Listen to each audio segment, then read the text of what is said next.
Awesome. Good evening, everyone. Happy to be here. Like Ronald has said, it's basically a conversation, and I want it to be very interactive. How do you assess yourself to know if you're sorry? Okay. In terms of how do you transition from your current occupation into project management, or if you're already doing project management, how do you sort of elevate yourself within the profession? And I will be speaking from my own personal experience, what I've learned, what has helped me. And apologies if the wind is if it's noisy because it's very windy outside. Yeah. Because my neighbor decided to do a barbecue this evening. That's topic for another day. Anyways, so a way of introduction, my name is Omasan and I work for the NHS, currently the deputy head of delivery for one of the NHS trusts in East of England. In terms of just to kick us off, why project management and why now? If you're looking to transition into project management into the NHS, I think this is one of the best times to do that. And I say that because there's a lot of emphasis and focus on the NHS at the moment to improve productivity, improve efficiency. So there's a lot of opportunities for people who want to come in and sort of make a change or make an impact in what the NHS will look like in the next 10 years. And if you follow the news of the NHS, there's this NHS 10-year plan that is coming out next week, Thursday, that will outline what the NHS will look like in the next 4 years. So we believe that this is the right time for you to be getting yourself ready to get on board that process and find out how you can best leverage the transformation that's going to happen in NHS over the next 4 years, the next 10 years. So it's very good. It's a good time to start thinking about that. Secondly, one of the things that I see people struggle with, especially when you're trying to transition from a current profession into the NHS or into project management, is how you're best able to align yourself with your current skills with the skills that's required for project management. And so I've done this presentation because I was looking at people who have clinical backgrounds, your doctors, your nurses, maybe people that work in the lab, your pharmacists, people who have practical clinical experience and how they're looking to translate that or transfer that into your everyday project management. I'm looking at the chart just to see what people's professions are and what they're looking to get out of it. One thing people they've been in a clinical setting for so long, all they really understand and all they really know is clinical jargons. And it's difficult for most people to try and sort of align the experiences that they have into experiences that fit project management within the clinical operation settings. And I've just put in 4 transferable skills that you can leverage as a clinician to be able to explain or be able to align yourself to the project management world, one of which is clinical decision making. Now, how do you say that? In a clinical setting, you're always making tough decisions, you're always making hard decisions, you're always making decisions on a daily basis, and you're always making sensitive decisions. And that's something that you can easily transfer into project management. Now, you wouldn't come to project management and say one of your skills is clinical decision making. You have to be able to package that skill and that experience in project management so that someone who is on the other side of the table can understand what you're talking about. Now, a very simple way of doing that is being able to present yourself as someone who has worked extensively in a complex environment and has been able to deal with complex situations requiring, high intellectual capability and be able to solve a problem, right? So it's your problem-solving skills, your decision-making skills in a very tight competitive environment. Another skill that is easily transferable is your communication skill. You're having to talk to your fellow doctors, you're having to talk to nurses, you're having to talk to patients, you're also having to talk to people who are non-clinical. Now you have that skill to be able to have those variety of conversation with different people at different levels. Sometimes you're explaining a medical condition or a medical situation to a non-medical person. That's one key skill that you can harness to be able to manage multiple stakeholders in a project management setting. So how do you then translate that skill when you're trying to get into the project management space? That is a key skill that you can easily say, I have experience managing or interacting or engaging with multiple stakeholders at different levels. You wouldn't say, oh, one of my core skills is patient communication. Your skill is stakeholder engagement at different levels across the organization, across multiple stakeholders. That is your skill. Another skill is, as a clinician or as a medic, you are having to do long hours, you're having to do shifts, whether it's bank shift, whether it's 12-hour shift.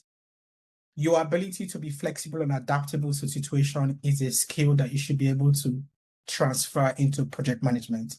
Because in project management, the landscape is complex and it's always changing. Your ability to be adaptive and flexible is a skill that you can easily transfer and be able to explain in a project management setting within the hospital. Another one is team leadership. Now, depending on where you are in your medical career or in your clinical career, you would have at some point managed people, right? That's a core skill also in project management that you also want to leverage. So you would then describe that as coordinating with different teams. You have to coordinate with the nursing team, that's leadership. You have to coordinate with the pharmacy, that's leadership. You have to communicate or coordinate with the laboratory technicians, for example, or the people in lab. That's a leadership skill. That's something that you can reference, but you have to say it in a way that it sounds project manage free, if I can use that word. So these are just 4 things I can put on the page, but they are like a list of things that the skills and experiences that you have, that all you have to do is basically change the way it's sounding now to a project management term. Now, once you begin to do that, you now begin to. So for me, when I moved from being a clinician to being in project management, one of the things I needed to adjust was my mindset and how I think about things. In my experience working in a hospital in project management and seeing the difference between how clinicians think and how project managers think is clinicians or medics are always thinking about the medical output and medical outcome of a situation. And most doctors have been trained to always follow a particular path. You've always, from house job, you're told what to do. You go into residency, you're told what to do. Once you come into project management, it's almost like a field where you're thrown into a situation where you have to now lead. But you have to lead from a point of, it's almost like you don't have direct authority. Project managers do not necessarily have the authority and the influence to actually make decisions, but you're expected to lead a project from start to finish. So you need to start thinking from the mindset of, I need to wait for someone to tell me what to do, to a position of what needs to be done. How proactive can you be in terms of problem solving? Because basically project managers are problem solvers. Where, what do you call it? You are there to remove blockers. You're there to remove barriers, but you're made to make things work. So you need to start thinking from that lens. Another thing is, especially within the NHS, we're always reactive rather than proactive. So you need to shift your mindset from things need to be done urgently, which they should be, and rightly they should, but there needs to be ingrained in your thinking long-term planning. Because as a project manager, you'll be expected, depending on the type of project management methodology that you're implementing, you have to think long-term. If we start this, what are the phases to go through? What do I need? What are the resources that needs to come in? Who are my stakeholders? How do I map my stakeholders? There's a whole host of planning that goes into it. So you need to think beyond what needs to be done in the here and now, or what needs to be done in the long term. And if you come into the NHS, one of the things that is almost like the bane of every project manager is writing business cases. You would have to write a case to justify everything that you need to do. And that a lot of planning goes into that. So that's another mindset shift that you need to take into consideration. But that's exactly what I've done. Another thing that you need to think about is you need to start thinking as a change agent. You have to start thinking about, how can I make things better? How do I make things improve? How do I improve a process? How do I improve an output? How do I improve an outcome? That's how you need to start thinking about it, right? And then the most important thing is when you're thinking of transitioning from a clinical space into project management, you need to ask yourself really, what do I have? What do I need? And what are the things that I need to be able to put in place to be able to get to where I'm going to? And I put these four things in be able to help people think about what they have and what they need to get. Now, in terms of qualification, you can do a basic project management course and you can get a basic understanding of project management methodologies, the tools that you need. But to set you apart from everyone else, I always recommend that you get a project management certification. Now, whether that be a Prince 2, PMP, or APN, it doesn't matter. Having said that, in the UK, Prince 2 is the most preferred. It's the one employers will usually ask you for. Excuse me, but it is almost localized to the UK. It doesn't really have international recognition. PMP, on the other hand, is also recognized in the UK, but it also has a stronger international presence. So if you're here in the UK and you want to practice project management in the UK, it is advisable that you go for Prince 2. And Prince 2 Foundation is the place to start. But if you really want to make a mark, you have to go beyond the Prince 2 Foundation to a Prince 2 practitioner. Another certification you need to also have in mind is your Scrum or your Agile certification. It is not something that is required if you're going into project management in the NHS, but it's something that you need to know at the back of your mind, and it's a process that you need to be very familiar with because it would really help you when you begin to do project management. And it's a skill or a tool that I would always, leverage when things get a bit, chaotic. Another thing is, especially depending on the type of project management you're going into, it will be advisable to also understand the Six Sigma methodology. Now there's a green belt, there's a black belt, there's the different levels. But I think as a basic minimum, what you need is a green belt. You can also go into the NHS Leadership Academy courses. There are different types of courses, self-paced courses that you can do there, depending on the area that you want to go into. If you're not already in the NHS, it's good to, one, look for volunteer opportunities within the NHS to be able to get a feel and an understanding of how the NHS works. If you're within the NHS already, every trust, most trusts, I would say, have quality improvement teams. You can reach out to them. They probably some of them will have QI trainings that you can do. There's a wraparound project management around those ones. Another thing you can do to also gain experience if you don't have this experience already, like I've said, volunteer, but you could also shadow some other project managers that you know, and also look for opportunities where you can learn about what they do on a day-to-day basis. In terms of skills, I remember during one of my interviews, one of the questions that they asked me was, what do you think is the most important skill that you need as a project manager? And number one on my list is stakeholder management. If you cannot manage your stakeholders, your project is always almost dead on arrival. You need to understand what your stakeholder map looks like. You need to understand what the power dynamics in your project looks like. Not just within your project, but what we call your customers, people that you would have to engage with outside of your project. So your stakeholder management skills is, for me, priority. You also need to understand risk assessments because every project and everything you do in a project comes with a risk. You definitely have to understand at least some basic level of budget planning. What's the cost of your project? How much will it cost? What's the opportunity? What's the trade-offs do you have to make to be able to afford something? You need to understand some level of budgeting.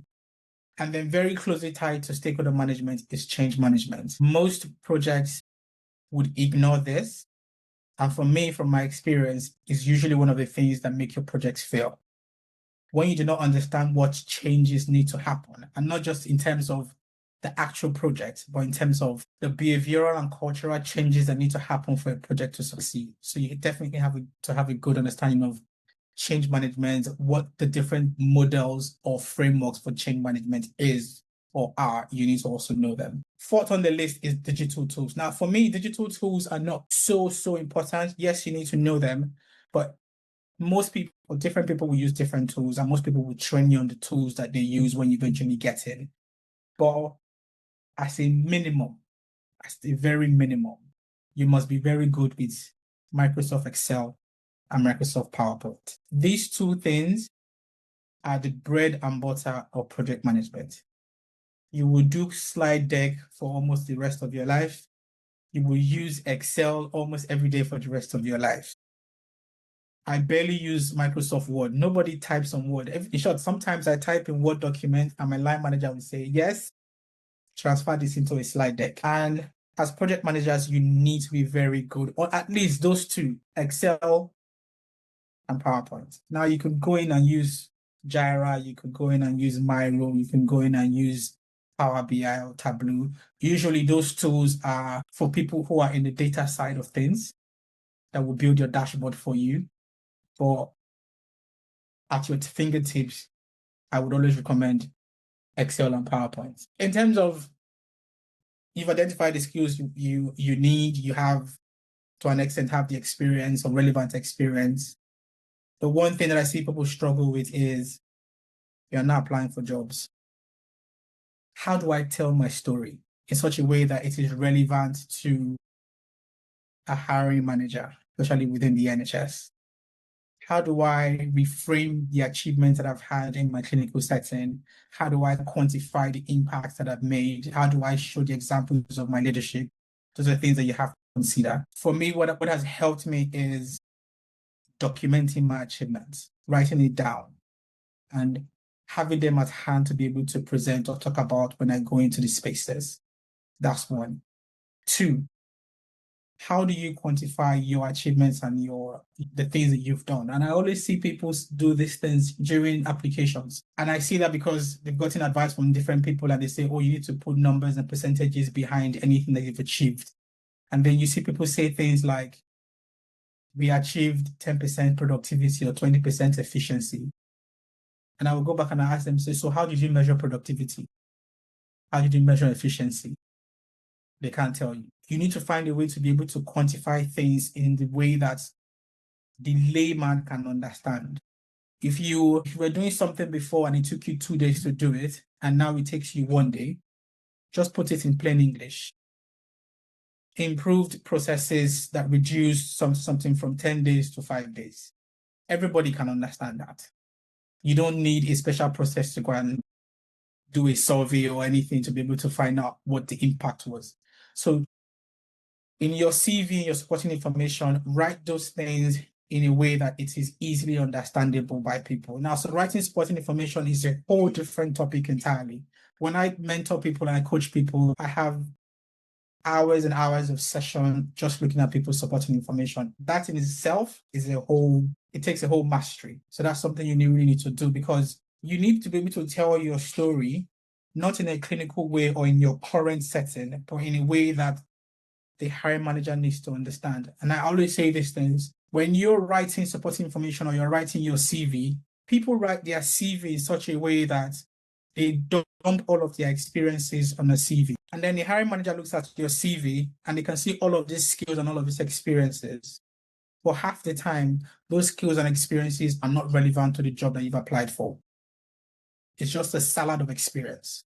They've asked you for, I see people who have law background, for example, and they're applying for project management roles. And then their opening statement is, I have a master's or I have a degree in law, and you're looking for a project management role. That for me is an immediate turn off. But if you're looking for a project management role and you're looking to, and you have a law degree, for example, what you want to be able to open with is, I am educated to a master's degree with X number of years managing complex situations or complex projects. You could have managed those projects, and those projects could be a law case that you took up while you were working. But you explaining that as a complex project or having worked in complex situations is more relatable to a hiring manager who is looking for someone to come help solve a complex problem than you saying you have a law degree. So again, how do you frame your answers in such a way that it fits into what the hiring manager is looking for? How do you highlight your leadership examples to fit what the hiring manager is looking for? That's why for me, your understanding of the job description your understanding of the person specification is key to getting a job within the NHS. Now, that's on the one hand of the application. On the other hand is when you eventually cross the hurdle and you get an interview, how you present yourself in an interview is very, very key. Again, that's a whole different chapter of things that needs to be done, from how you present yourself for interview, from how you interact when you get to the interview, how you structure your answers in the interview, how confident you sound in the interview. And I always tell people interview is 30% your skills, 70% how much about this person I can on a daily basis cope with as an individual. I'll give you an example. I think early this year or maybe late last year, we're looking for data analyst. I wasn't part of the interview panel. My boss was part of the interview panel. And my colleague was the one that would go to the reception and call the people in. And I sat in the office and my colleague came in and told my line manager, oh, this person, one of the people for the interview is here. The first question he asked is, how are they dressed? The second question he asked the lady was, do they look like they want to work here? For me, those two key questions, which obviously has nothing to do with their skills and ability, made me begin to realize that it makes sense. If I have to hire someone and I have to come into the office 5 times a week, I want to be able to be sat next to someone that I enjoy, not necessarily enjoy being with, but I'm comfortable being around. So your energy that you bring into the room is very important, right? Because to be honest, sometimes when you come into the job, what you eventually end up doing might be completely different from what you applied for. Case in point, what I'm currently doing right now is completely different from what I applied for and what I interviewed for. So if you want to say, I have the skills, I have the knowledge, and every time I go into a new job, this is what I applied for that I would do, half the time that doesn't even happen. So your energy that you bring into the room is very important. Another thing that's very important is once you begin to answer your questions, how do you structure your questions? I talk to people every day and I do interview simulations with people. And by the time they finish answering the question, is either I have lost the entire plot of their answer, they haven't actually answered the question that I have asked, and we just end up nowhere. Which is why I always say the STAR method is one of the best methods you can use. But then you see people talk about use the STAR method, but spend 3 minutes talking about situation, 2 minutes talking about the task, and then they spend 30 seconds talking about what they actually did, which for me is the core of the answer that you're looking for. So again, how you use the STAR method is very, very important. Your A, the action that you have done in that process, is the most important part of that response, and you should spend the most time in that area. How do you prepare for the questions going into an interview? I will usually tell people, look at the job description. From the job description, all the questions they will ask you in an interview most time will come from that 5-page job description. If you can prepare your responses based on the job descriptions and the core responsibilities that are in job description, 9 times out of 10, you'll be able to answer the questions that are put forward in the interview. So how do you prepare for your interviews? How do you demonstrate your knowledge? How do you provide evidence of what you've done? One key takeaway, if you don't take anything from me, is if you go into an interview, the word we should be completely expunged from your dictionary. Completely expunged from your dictionary. You go into an interview and everything you should be saying is what I did. I did this, I did that, I did this, I did this. Because what you're trying to do is demonstrate your knowledge and your experience. Lastly, in an interview, you cannot leave an interview without asking very good questions. And what I mean very good questions, they're very good examples of questions that you ask, and then their hiring manager will go, no one has asked me that question before. That's quite interesting. Because that's your opportunity to shine and show that you have some insight into the team, into the organization, or what your long-term plan is for the team. Now, common challenges that you need to overcome. And these are challenges that I have faced personally. The big one is imposter syndrome. Transitioning into project management from a clinical setting or from a different setting, one of the things you would easily experience once you get into this space is imposter syndrome. You would always feel like you are out of your depth. you would always feel like, especially if you haven't worked in the NHS before, there are lots of things that you need to learn. There are lots of things that you need to pick up on your first couple of weeks, first couple of months. Even for me, till tomorrow, I am still learning things. When I started working in the NHS, every meeting I go into, I'm always coming out with list of things to go and Google. What is this acronym? What does this thing mean? Just the other day, I wrote down, I've never heard of it before. I said, okay, I'll go out and look for it. You need to be comfortable being uncomfortable. You need to understand that you do not know, but you also need to understand that most times people are also out there to help you, and you shouldn't be shy of asking questions. You need to also acknowledge that you have technical knowledge gaps, whether it's project management skills that you don't have that you need to pick up, whether it's knowledge of the NHS that you don't have that you need to quickly read up on. You need to be able to acknowledge that and be able to build on that and bridge the gap. And then lastly is where I see most people get really, really frustrated is, they've taken all these courses, they've done the certification.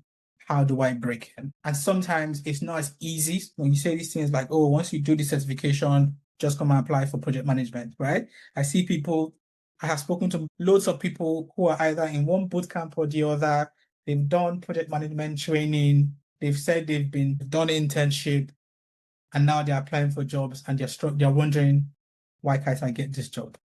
First thing to understand is it doesn't happen overnight, right? Second thing to understand is whilst you've done all these things you're doing are preparation for you to be able to be, or for you to be ready when the opportunity finally shows. The third thing is that you have to be consistent in your approach. When I was looking to get into the NHS, I cannot tell you the amount of applications that I had to do before I got my first interview. So I think one of the things I would say, don't get frustrated. Don't feel depressed when you think the first opportunity hasn't come. I'll give you a story. My first job in the NHS, when I was working for Deloitte and I was going to transition into project management in the NHS, my first opportunity came as almost like a second. I was second choice. They had scheduled interviews and everybody was going to go for the interview. And then a day before the interview, someone drops out of the interview and I get a call and they say, luckily for you, someone has dropped out of the interview. Do you want to take the person's space? This is after months of applying for roles. And luckily for me, I said, yes, why not? I took the interview and I got the job. Eventually, what I'm trying to say is it might take you long enough, but you eventually get there. But you have to be intentional, you have to be consistent in the process. Leverage LinkedIn. There are a lot of people on LinkedIn that can help you. Leverage, if you're within the NHS, leverage the teams within the NHS or within your NHS trust that you think are doing kind of things that you want to do. At the moment, I was employed by a different department or a different team. Currently, I'm working for another team because I reached out to someone on the team and said, I think I like what you guys are doing. Can I be part of your team just to do this project? And that's because I am looking to get into that particular space. So your ability to network within and outside the NHS is key to getting the opportunity. So you need to really think about that. Just to give you like a wrap up of what has worked for me since my transition into the project management space. Now, unlike most people, my initial journey into the NHS was almost by chance. I was offered a role that someone said, oh, just submit your CV and let's see how it goes. And I kid you not, I went for that interview, not knowing the title of the role that I had applied for. I did not even know the roles and responsibilities of the role. But for some reason, I just used my medical skills and answered. I remember I walked into that interview and the first question they asked me was, what's the title of this role? I said, they had just told me outside the door. I said, oh, cluster facilitation officer. And then the guy goes, oh, okay. What's your role? What's your responsibility? I mumbled something, and the first thing he said was, you clearly do not know the responsibilities of this role. But let's continue with the interview. But anyhow, I was successful in the interview and I got the job. But once I got in, the first thing I did was I assessed the landscape. So I was just coming from a clinical background. Now I'm in project management. I asked myself, one, is this where I want to be? Is this the type of job I want to be doing? Second, if this is where I want to be, how do I position myself to excel in this space? What kind of jobs and roles will I be looking for? Who are the people ahead of me?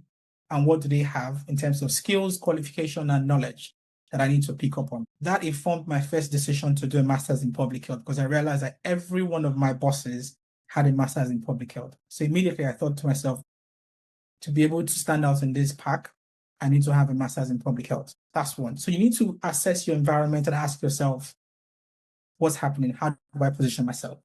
And every organization I have walked into, I have always done that scan of the environment.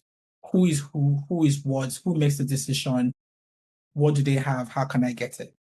The second thing is, whether you have a physical mentor or you have a virtual mentor, you have to have somebody that you look up to. Before I had my first physical mentor, there are a lot of people on LinkedIn that all I do is I just monitor how their movements. Okay, so this person works here in 2022. They stayed for 2 years, then they went to this other position. Okay, so it takes about 2-3 years to move within the ranks. Okay, so then they moved, and I don't even know them. But you need to mirror your trajectory based on what people have done and how they've been successful. Now you can decide to do it by yourself, and it might take you long, it might take you short. But I've just found it very useful to always find people who have done it and have gone ahead of me, and I just repeat what they've done. Physical mentor, fantastic. When I had my mentor last year, there are things that she opened my eyes to that I never thought was possible. Even if it's just things like, oh, I think that's a great idea. Try this, try that, try this. A physical mentor would definitely, or a human mentor would always help, if that makes sense. The third one is you need to be very, very, you should almost act like a sponge because you're transitioning into a new space. You have to be open to knowledge. You have to be open to knowledge in such a way that you would also have to take in a lot of criticism because you don't know a lot. But what that gives you is the depth and breadth of what is happening in that space and how you're able to use your existing background to inform decisions that you make going forward. And you have to be relentless in how you chase this education.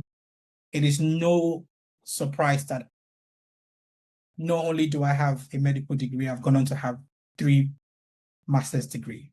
It's not because I wake up in the morning thinking, oh, do you know, I think I have £10,000 to spend tomorrow. Let me go get a master's degree. No, it is because every time I look ahead at people in front of me, I'm like, okay, this is what they're doing. I need to be in a leadership position. Maybe I need this. This is how much it will cost me. Now, you don't have to go down my route of getting 3 master's degree. I definitely do not recommend it. It's a lot of money to spend. However, be relentless in your search for knowledge. There is no time I'm not doing some reading on some video I'm watching on YouTube about project management or health implementation or quality improvement. There's no time I'm not taking a course on Udemy or on Coursera. At the moment, I'm doing a course on AI governance. So I'm always constantly reading and trying to update myself in terms of what's happening. Now, what will I do differently if I were to start again from beginning? First thing first is I know how long I postponed my formal education on project management, thinking I don't need certification. I can get a job without certification. Yes, you can get a job without certification, but certification puts you ahead of most people if you have it. That's one. Going back to what I said earlier, being able to better document and articulate my achievements is very key, especially in the UK. It is people who speak up.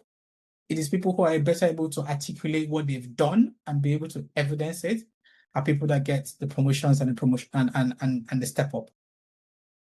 Third, you need technical skills. As little as you being very good in Excel puts you in front of people that you think they need this skill. I'll give you an example. Last week, Friday, my line manager reached out to me and said they're looking to do a survey for a project that they're working on.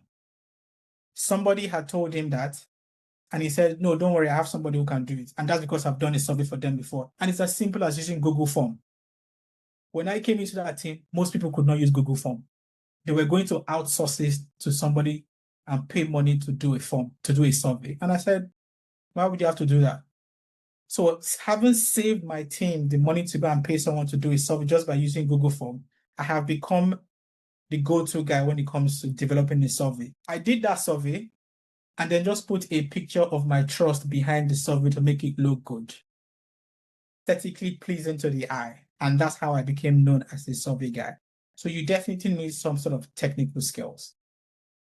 Lastly, whether it's a clinical skill that you have, or if you're not in a clinical space, you need to recognize your expertise and how you're able to translate that into a project management space. That is what I would do differently from the very beginning rather than having to learn it further down the line. How do you want to do this going forward? It's not an overnight fix. I have to say this. It is not something that you wake up tomorrow and all of a sudden you're a project manager. There are going to be bumps on the way, but there are definitely communities that you can join, whether it's on LinkedIn, whether it's the NHS Improvement Network. Do a lot of research. There are people out there who are doing things. You have to be active in the community. There are project management communities on LinkedIn, outside of LinkedIn, that you can join. You can become a PMI member even without having a PMP certification. You can go for PMI events. You can learn what PMI people are doing. You can have conversation. Most importantly, just be active. That's very key. In terms of what I would recommend as a next step, if you're working in the NHS, you're working anywhere, you don't have project management experience, identify anybody who's doing a project in your organization, ask to join them, ask to shadow them. Second thing is, your LinkedIn is almost a free website. It's not even almost. LinkedIn is your free website. You have to use it to your advantage. Update your LinkedIn to project the type of person that you are. If you're looking for project management roles, if I want to go into your LinkedIn page and say, this person is definitely your project manager, or this person is very enthusiastic about project management. If you go into people's LinkedIn, it's either there's nothing on their LinkedIn, or what you see on their LinkedIn is completely different from what they've told you that they're looking for. Imagine having to put in an application, and then I see your name and I said, okay, let me go and look at this person. And I go on your LinkedIn, and what is on your application is completely different from what's on LinkedIn. I will begin to doubt you. So update your LinkedIn. Third thing, I would say, anyone looking to take project management serious, you have to get a certification, whether it's Prince2, whether it's PMP. Do that this week. Start a course this week. You have free resource on YouTube. You don't have to pay for anything at the moment. Everything you can do for this week or next week can be completely free. Beyond this week, find project managers on LinkedIn, anywhere in your organization, reach out to them, have conversations with them, try and understand what they do as project managers. Whether you're a current project manager you want to learn more about project management or what people do, reach out to people. Don't reach out to one or two people, and when they don't respond, you say, oh, I've tried. It did not work. You have to send out millions and millions, not millions, but like loads of requests before people eventually take you serious. Stretching it beyond this month. Tell yourself, as a project, I'm going to be a project manager. I need to give myself a project. Give yourself a project and say, I will complete at least one project management certification within the next 3 months. I will volunteer for a project management initiative or course in the next 3 months. And I'll start to apply for project management roles within the next 3 months. Give yourself a hard target. When I was getting my project management certification, I gave myself a 2-month target, and I said, I need to get my PMP certification in this time frame. And the best way for me to do that was I paid for the certification. By the time I paid £500, I knew that there's no way I will not write this exam.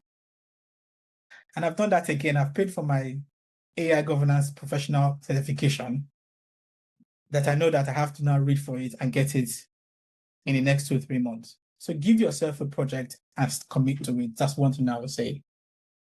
And I think for me, that is where I would wrap up and take questions if there's any. Thanks so much, Omasan, really. So I think conversations like this are things most of us probably would have needed earlier on, but as we are starting out, well, better late than never. Never.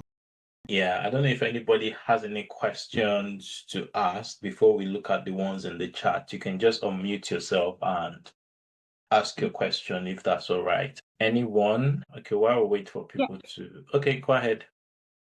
Thank you. Hi, Omasan. I'm sorry if I got your name wrong. Sorry. Thank you so much for the session. So just a bit of a background. I am currently a nursing assistant within an NHS trust. I have a master's degree in project management.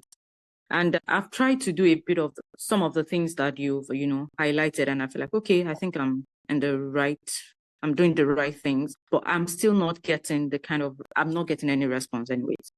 So I've reached out to project team lead within my trust. I haven't gotten any response, nothing whatsoever. I've reached out to the career development team, no response whatsoever. So I'm thinking, is there any other strategy that you would recommend? Just at the moment, what do you say you're doing? I'm a nursing assistant. Do you have a QI team within your trust? Quality improvement. Quality improvement. Not that I'm sure of, actually, because as at yesterday, I still checked. I didn't see anything like quality improvement. Do you have an improvement team at all? Maybe I'm not searching right, because to say that we don't have would really be awkward. Maybe I haven't searched right, or maybe I'm looking towards the wrong direction. I've gone on the organizational charts and leadership structure, and I've searched out the project teams, and I haven't seen quality improvement. Okay, this will be my advice. So you're a nursing assistant. Yes. In your trust, look for either your deputy ops managers, your ops managers, or your operations assistants, whatever they call them, or your service managers, or your general managers for either a division or a specialty. Reach out to them or find out where their offices are. If you send out emails, it doesn't work, go in person. Right. Stop them and say, this is this. Do you have 5 minutes for us to have a quick chat? Right? Okay. The emails you've sent before, send reminder emails. Right? And when you send emails, express your interest, request for 5 minutes to understand that you just want to, have 5 minutes because this is your interest, this is what you want to understand. And then in that email, also say, if they're not the right person for you to talk to, can they refer you to someone who can or who is in that field that you can talk to? And if that doesn't work, if you know their name, obviously you know their name because you've sent them an email, find out where their offices are and just go there in person. Usually, from my experience, people who are project managers or ops managers within the NHS have very poor email etiquette. Requests that come from people like that are on the bottom of their priority list because they are running across the entire trust trying to put out fires. So sometimes just going to where you think their offices are and just say, I'm looking for this person. Can I have a chat? This is why, blah, blah, blah, blah, blah. That's one. But I would say you check your corporate teams, corporate services, if there's a quality improvement team. That's okay. Thank you. Thank you so much. No problem. And I'll probably just add for when you're going, you should be sort of armed with something tangible you want to do, right? So looking at your role now as a nursing assistant, you probably want to survey what it is you are looking at, your processes, where you think I can make small impact or change in what you guys are doing, to say, this is what I think, and are you happy for us to commit to this, that you're happy to lead on the project or something? So all you just need is for them to say, yes, we're happy for you to do whatever you want to do. And that's just the green light you need to go ahead with. So it's not a question of just meeting them, but you're also meeting them with let's call it a proposal to say, this is what I've discovered and this is what I think we can do to improve this. And they're like, okay, that's fine. Let's go ahead with this then. You're good to go. So it's basically also taking ownership, because most times you should be seen trying to solve problems, not just highlighting, oh, this is the problem I've seen, and you're waiting for them to now think of a solution. You say, I found this, and this is like a plan to solve this problem. Are we happy to, do this and see if it actually works, then you're good to go. I hope that helps. Oh, yes, definitely. Thank you so much. No worries, that's fine. Any other question before we go into the chats? Hello. Yeah. Hi.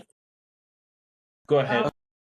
My name is Gloria Debanjo. Currently, I work as a team lead customer support and data migration in a consultancy company. Coming from Nigeria, I was a branch manager. I've handled some projects as a branch manager in the bank, but coming here, I have no UK experience. I've gotten my certification with Association of Project Management International for Agile Management, Project Management Foundation, and Change Management. I'm looking for a role, but I noticed that my major challenge is that I've not really worked with, I don't have project management tools, project management experience in the UK of any source. I know what I'm doing. I started the department, so I have a little bit. I started the out of our customer service and data migration department here, and I don't have maybe full experience with project management tools.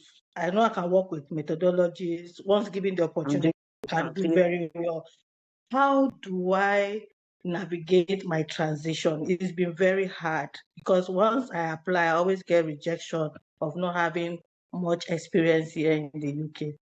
And how do I get volunteering opportunities where I can be part of a project and gain much experience? What would be your advice on this? Okay, so are you looking to work in the healthcare NHS space? Yes, I'm looking to work in there too because coming to the UK, I've been a healthcare assistant. I have CPD level 4 and 5.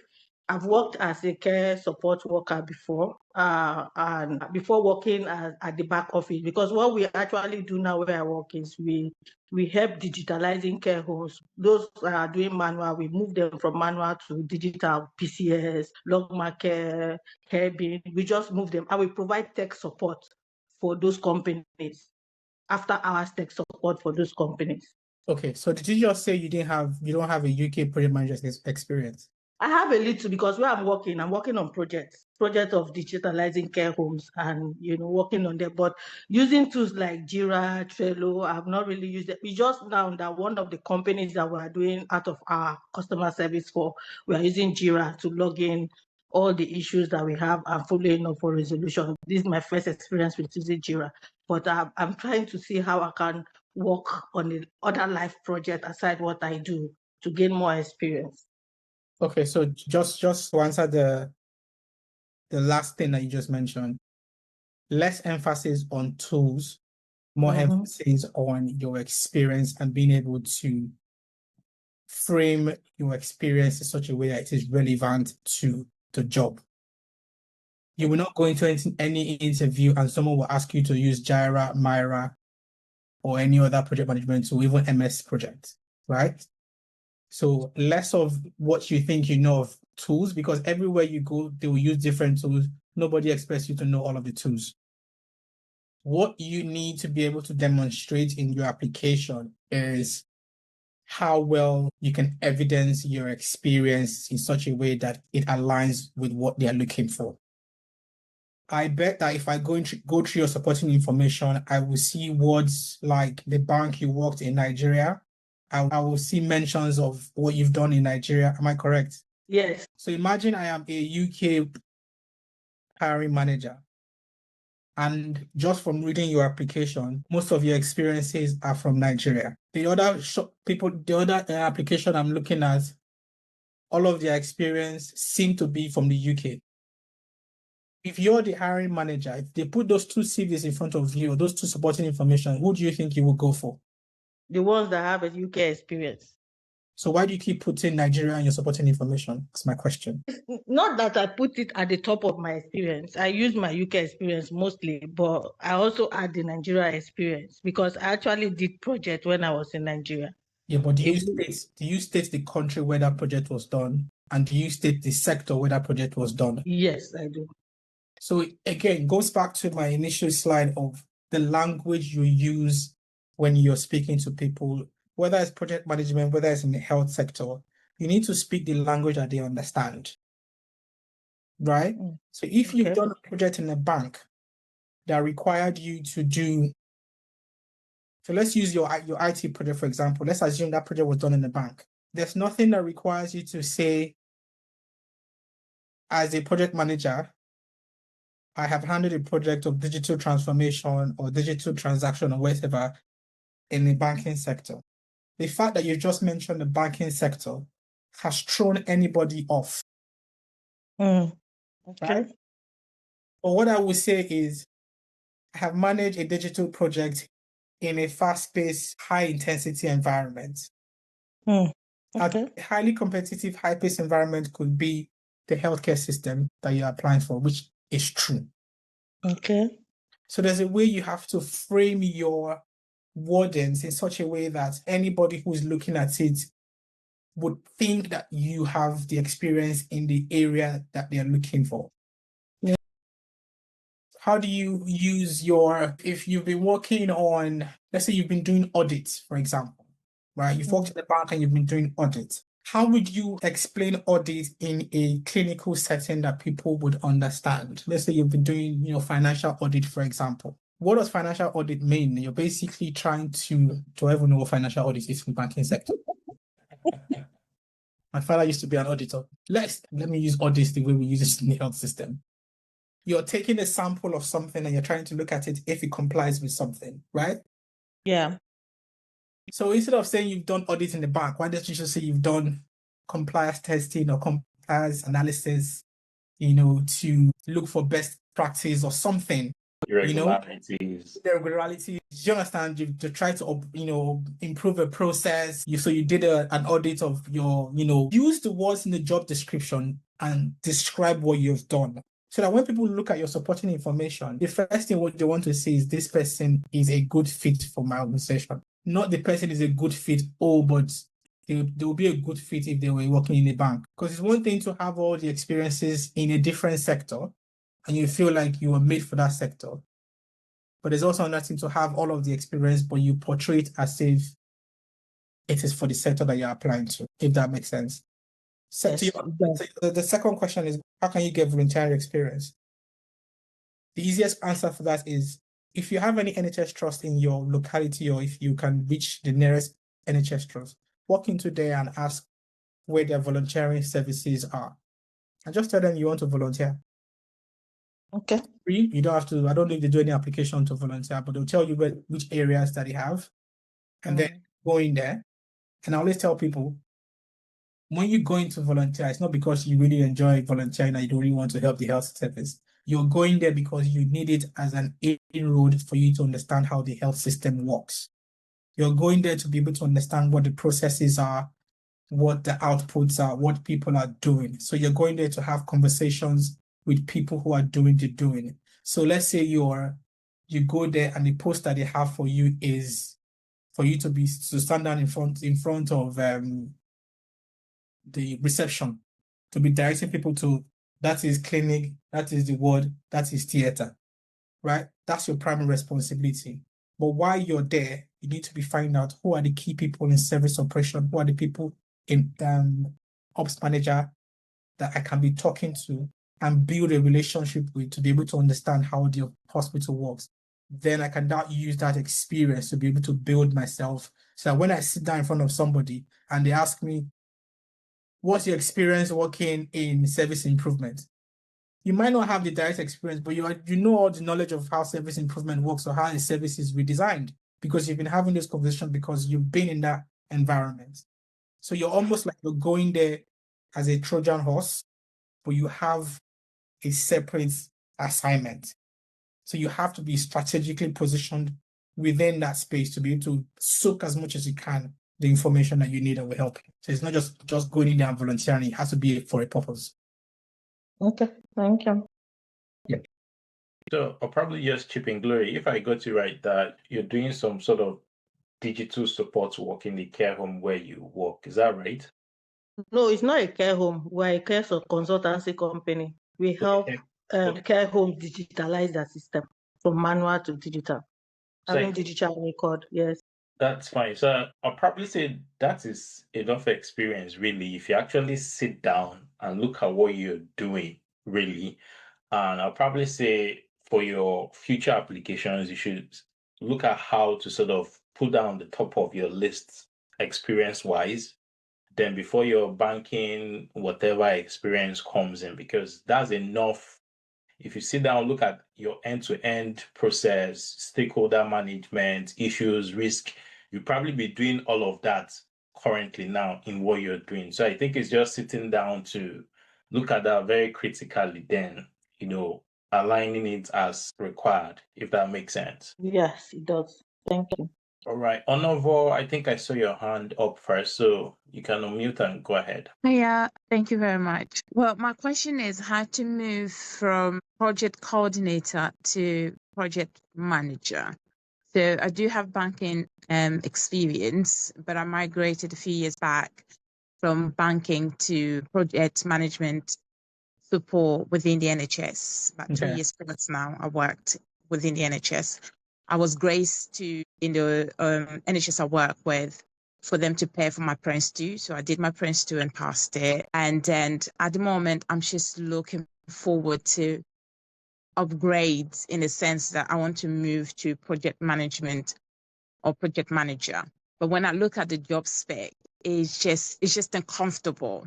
I look at it and I'm thinking, oh, I don't think I've got it. I don't think I have this. I don't think I have that. But I do think that if I was to be put or forced to do the role, I would do it quite well, if that makes sense. But for me to then push myself in to actually apply becomes a bit of a challenge because the way they describe the role seems a little bit strange. And I don't seem to quite grasp what exactly they are looking for in terms of project manager. Or I'm thinking maybe there's a different kind of that they're required to become a project manager. Now, I have coordinated different projects and I've managed different projects within my 2 years in the NHS, but I really want to progress, but I feel a little bit stuck. I know there's a gap, but I don't know how to bridge that gap, if that makes sense. I know there's a lot of training there and I don't want to overdo, and I don't know if I'm making sense, but it's just I've got so many information, but I'm not getting where I want to be. And I know there's a gap, but I don't know how to bridge that gap with all the information that I have at the moment. Hope I've articulated it well. Thank you. Okay, Claude, I would say this is it for me. I think this is it. Your case is a typical case of you have a good problem. You are in a situation or in a space where you can exploit your situation to your advantage. Yeah. And I can tell you, based off of what you just told me, you're a project manager in principle. You're not a project manager on paper. Yep. You're already doing the project manager job and you're not being paid for it. So my question to you is, for how long do you want to keep doing it, more work and not getting paid? You need to be able to recognize that the people who are project managers probably don't know as much as you do, right? And like you said, you know there's a gap. But my question to you is, what is that gap that you think, if there is a gap, that you think needs to be closed, right? Or is it a case of, are you afraid to take on a formal title and responsibility?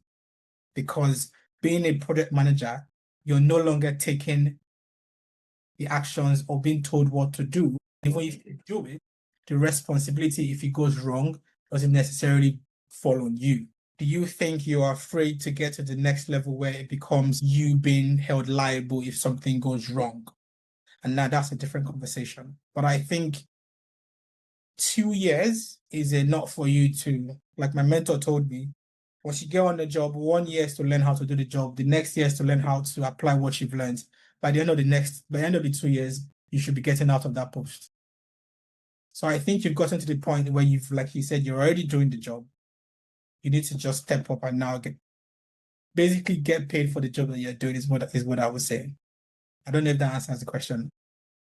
It does, but just a quick one. How do I portray that in my CV? Because my CV says project coordinator, and at the moment I'm working in in another NHS trust as a project support manager.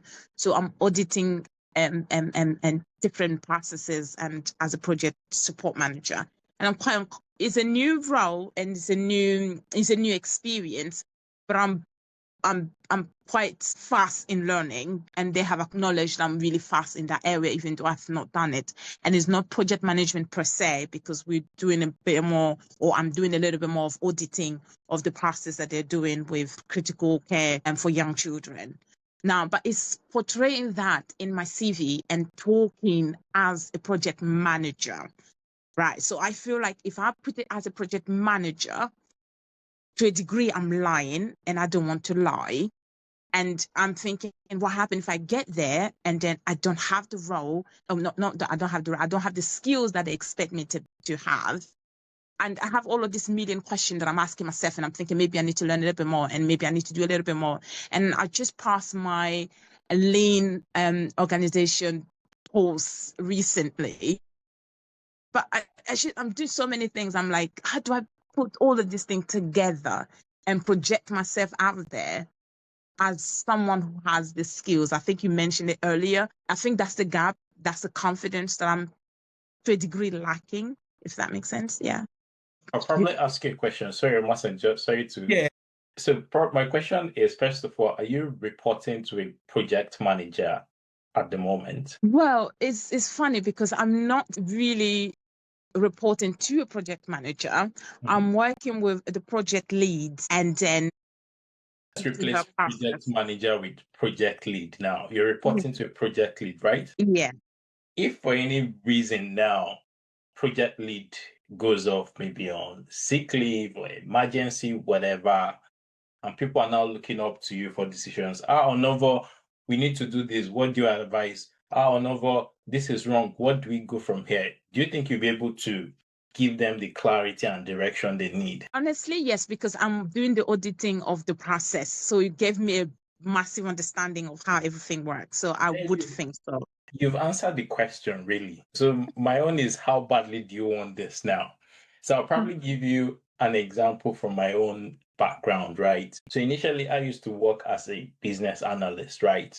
Reporting to a senior project manager. So basically, as a BA, my work was more of looking at the processes, understanding them, documenting them, writing the process map, current state, what's the future state going to look like, meeting with all the task and finish groups, signing things off and all of that. So that was basically my role, right? So we had a large team.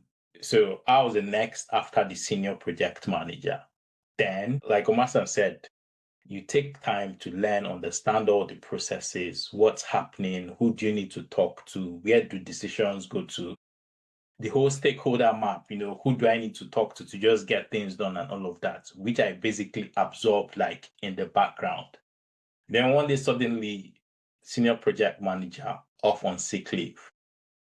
And then everybody was now asking, Ronald, this is wrong. What do we do? Because I'm the next person they are seeing in that chain. What do we do here? What do we do here? So initially, I'm like, am I the one that is supposed to be taking all these decisions? But after a point, I had to step up because the questions were coming up like all the time. And I just stepped into that role. And I think it was after a few months, one of the senior program managers was like, well, this guy has actually been filling this gap since our SPM said he's not returning. Let's just give it to him because it's basically what he has been doing all this while. And for the fact you've done your certifications and all of those things, I'm pretty sure you probably know the frameworks and processes required more than the people you're even scared of, really. So I think it's just you owning it and stepping up. And to be fair, you won't be lying if you're saying you're already doing this, because as a project support manager, again, you understand all the processes, initiating the project, engaging stakeholders, risk strategy, issues management, risk log, rate log, all of those things, the importance of documentation, keeping version control. You basically know all of these things, which is what our PMs should be doing, really. So what's the difference between you and the PM? I think I think one thing you need is, I think you need to build the confidence that you actually know what you know. You need to own it. Yes, I think you're having a classic imposter syndrome. Yep. You know what you know, but you're doubting what you know. But I think I believe that's what's happening. I think you just need to be bold enough to say, one, I don't know it all, because nobody knows it all. If you become a project manager tomorrow, you would have somebody that you report to, and that person will know more than you do. And if there's something that you don't need, that you need clarification, you will always go to that person. There's always opportunity for you to learn on the job if you don't know, if there's something about the job that you don't know. Nobody's going to hire you thinking Novo knows 100% of what she's coming to do. Nobody believes that. So I think you just need to be able to find the point where you're convinced enough to say, I can take it. I'll do it regardless. So I think, but again, it's a confidence thing, I believe, if that makes sense. Yes, it really does. Thank you very much. Thank you. You're welcome. Fabi, I think you're up next. Go ahead. After him, we'll take some questions. Hi. Thank you for the session. So my question particularly borders on exams. I just want to ask if you can shed more light on what the exams are like. Apart from, I know you mentioned the fee. Is it the Prince 2? And the choice, Prince 2, PMP, are there any considerations or with any preferences? And then how would you advise that someone takes the first step, apart from paying, and then getting the materials, what resources is needed to take those exams? Thank you. Right. So I'll take your question and one question in the chat because it's around certification. The question in the chat says you have a project management, you've done PM course as part of your postgraduate. Masters. You did it as part of your master's. Postgraduate course, yeah. Did a certification? Short answer, yes. The reason is because a certification certifies that you have project management skills. You understand the methodology, you know the tools to use, you have the experience, you've done projects in the past. Especially when you're doing PMP. For you to even register for PMP, you have to be able to demonstrate your project management experience. And that takes me back to the question that Fabi has asked. So there are essentially 3 different types of project management certifications. There's the certification that is provided by PMI, Project Management Institute. There is the certification provided by APM, I think it's called Association for Project Managers. Then you have Prince 2 that is provided by, I think it's Azelios. And the exam is offered by PeopleSet. Now, APM, they all have foundational project management principles and methodologies. However, APM feels a bit more construction focused. Prince 2, I'm not exactly sure, but is mostly recognized in the UK. PMP at the moment is 50%, if you know the project management terminology, it is 50% traditional project management principles and methodologies, your waterfall, and it's 50% agile. PMP is more internationally recognized. With PMP, you only have to write one PMP exam, and that's it. You're a certified project manager. With Prince 2, there are 2 levels. You have to write Prince 2 Foundation and Prince 2 Practitioner. Prince 2 Foundation doesn't give you any leverage at all because all is doing is saying that you have a knowledge about project management. It doesn't certify your experience. Prince 2 Practitioner is what actually puts you out there. It means you are actually a project manager. So it certifies you as a project manager practitioner. In terms of the rigor around the exam, from my experience and from what I've heard from other people, PMP is much harder to pass. They call it body of knowledge. The body of knowledge for PMP is very vast. The exam is 5 hours with only a 10 minutes break in between. Prince 2 is, I think, is 60 questions or so for foundation and then 60 questions for practitioner. Easier to pass. So for Prince 2, I think it's a bit focused on, so they give you case scenarios really. So for foundation, basically it's just the concept, rudimentary stuff, introducing. So that's the MCQ, which you just write. But once you've been moved to practitioner, they give you a couple of case studies. A company is doing this project, list all the people there, and start asking you questions around all of that. I think it's 3 hours, really, I think, with no break in between. So if I remember correctly, yeah. Yeah. So that's the thing. With Prince 2, it's a very convoluted way of trying to register for the exam. They strongly encourage that you do a course with one of their providers, and then you sign up for the exam. Usually is the training is usually expensive. There's I think when I checked recently, it was about 1,200 to write both exams. So I paid roughly, was it 430 for one? Yeah. 5 something for 2. So even though I didn't pay for the training, so I went for the self-paced option. Yeah. So basically I got access to all the materials and Yeah. studied on my own, which was cheaper and a bit more difficult because it was probably helpful when you're being taught by somebody. So I think the advantage I had was I already knew some PMs who had already written the exams and all of that. So I was able to ask a couple of questions around stuff. So I really didn't need to pay for the expensive 2-day. It's either you do the 2-day virtual or you can even go in person, which is even more expensive depending on how exactly. Yeah. For PMP, for you to be able to register for the exam, you need what they call a PDU. I don't know what PDU stands for, but it's a unit of something that you need to have done. So it basically shows you've done the training, X amount, however long the training was. And then you use the PDU to be able to register for your exam. Plus you need 3 years, I think, or 3 years if you don't have a bachelor's degree, 2 years if you have a bachelor's degree. There's a way they break it out. Don't quote me on that. But you need those 2 things. You need your PDU and you need your project management experience to be able to write a PMP. Only PMI, what's the word now? PMI certified or PMI authorized. Yeah, that's the word I'm looking for. Only PMI authorized trainers can provide you the training and give you a PDU. You can't just do it from anywhere. And I don't think there's any self-paced for PMP. You have to go through a provider. And trust me, some of those providers can be expensive. But there's a cheat code and you can get it on Udemy if the price is right.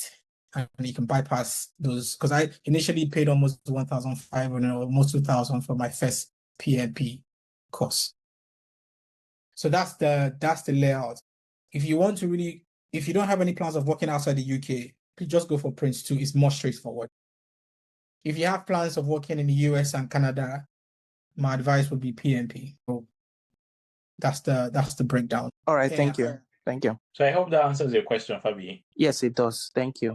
All right, awesome. So let's take a look at the chart now. I think Lasisi mentioned he's a Lean Six Sigma process engineer down the UK, how to transition to project management. So Lasisi, I would say if you already have a very good understanding of Lean Sigma, you're in a very good position to be able to translate that into a project management space, because especially within the NHS, a lot of what we do is improvements.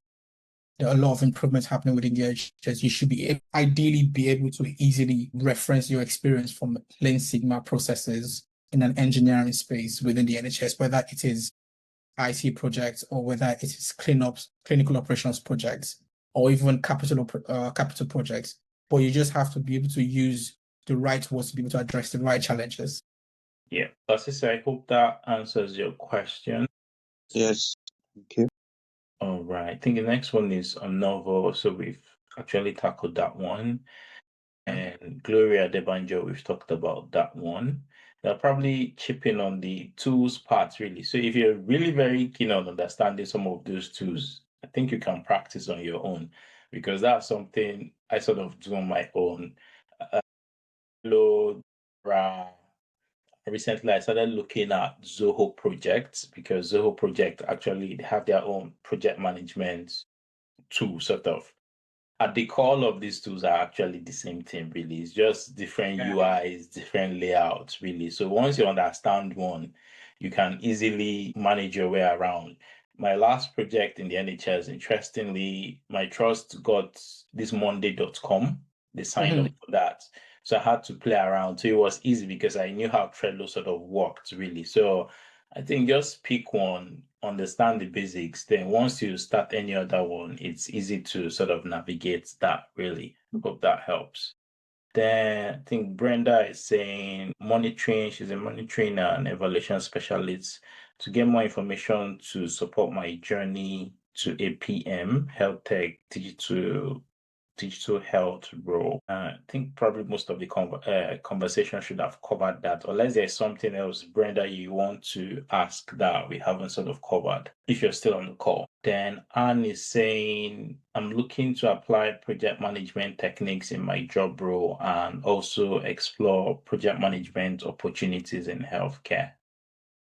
Let me get this one. So, Anne, I would say the best way to go about this is, first of all, applying, if you have the project management technique or skills, it's as part of your day-to-day, I think you can look for opportunities to be able to use the skills or showcase the skills that you have.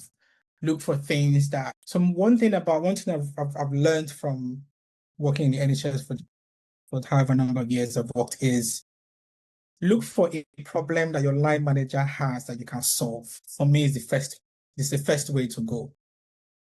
And that would come by, sometimes it happens by chance. You're having a conversation with them and they mention something that they're doing at work that they need help with. If you have those skills, always be willing to volunteer to do something. For me personally, even when I don't know what they want to do, I will say yes to it and I'll go and Google it and I'll do it. Sure. Anything I bring is better than nothing. Absolutely. So I will tell you, oh yeah, I can help with that. I will take it, I will go into Google, I will read it, I'll put it into ChatGPT, I will get the response, I will mock up something, and I'll come back and say, is this what you want? Half the time they go, hey, this is what I've been looking for, because they didn't have anything in the first place.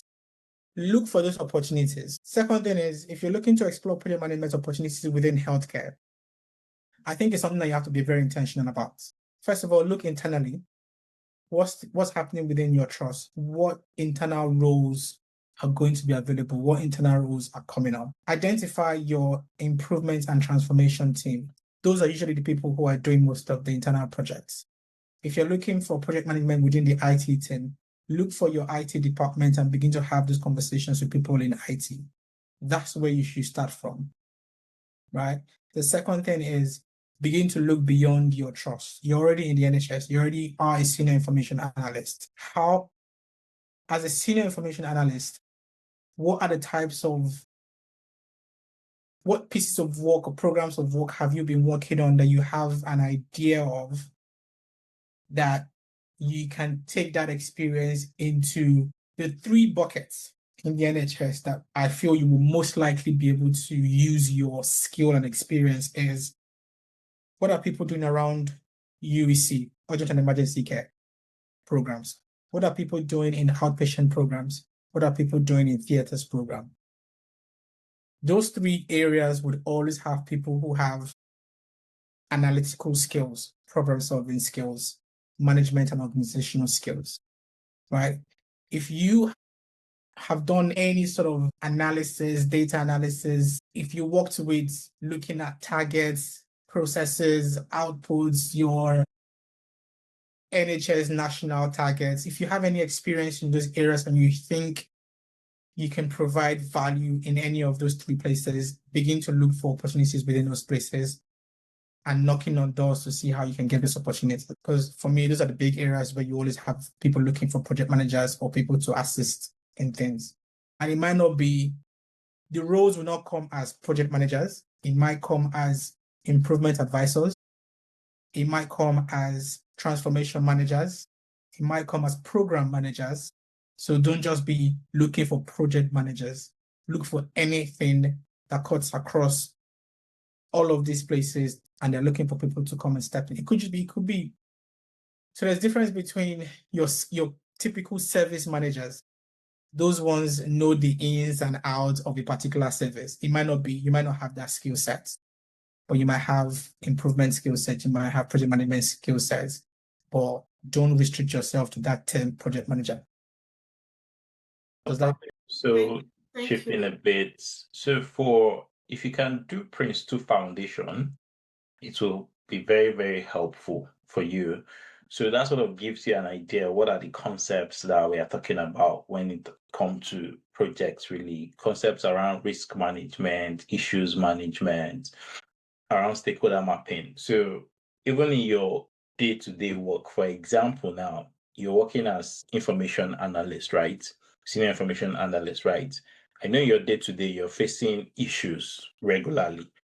But now, if I'm putting my PM hat on now, I'll probably ask you, how many issues do you have in your department on your units? Sometimes people can't give me that number because nobody's actually tracking those issues.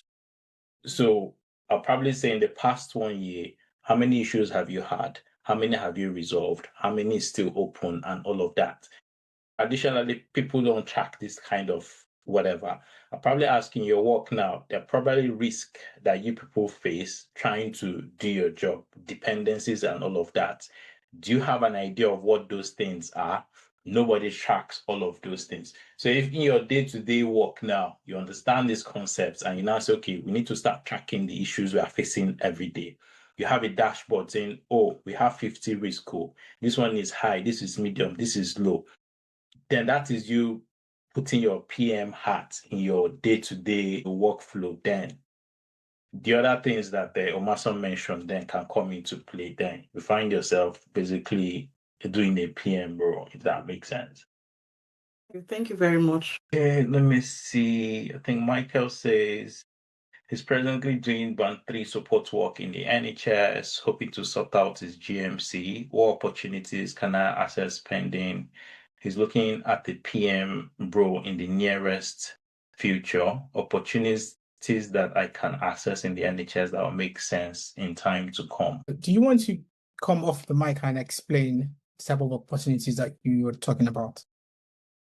Let me see if he's still on the call. I don't think he's still on the call. Just scanning through. I think he's dropped off. Okay. Dropped off, yeah. He's not on the call. Let me see. I think we've already answered this one. PM as part of my postgraduate studies. Do I still need to get that? We solved that. Then professional development unit. So someone asking, is there a platform that supports job applications in the NHS? For people looking to work as PM in the NHS. I'm not aware of any one anyway. No. I mean, if you go on I don't know if you can have access to that if you're not in the NHS at the moment. There's the NHS Leadership Academy. There is the, I think it's called NHS Futures. NHS Futures, yep. You need to be staffed before you can get that access.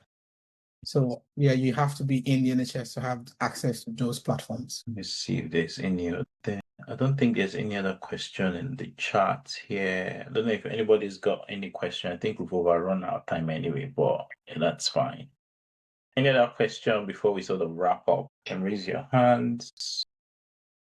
Let me just quickly scroll through to see if I've not missed anything. Blah, blah, blah, blah.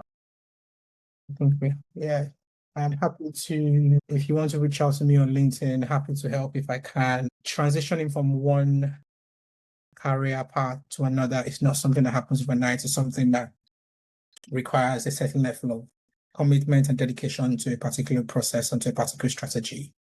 And even getting to that role, you also require strategy and a sort of long-term plan to be able to understand what your trajectory would look like. So I would say if you're really, really dedicated to a plan, it's something that I believe will pay off. Or yeah, happy to work with anyone who is interested. So I'll probably after this, I think I'm going to send an email out. So I'll just share his details also with that so you can reach out to him if you want to sort of book a one-to-one session or have a personalized map into how you want to do this, because everybody's situation is actually a bit different. So I could be coming from banking, like some people have mentioned here. Some people could be coming from care.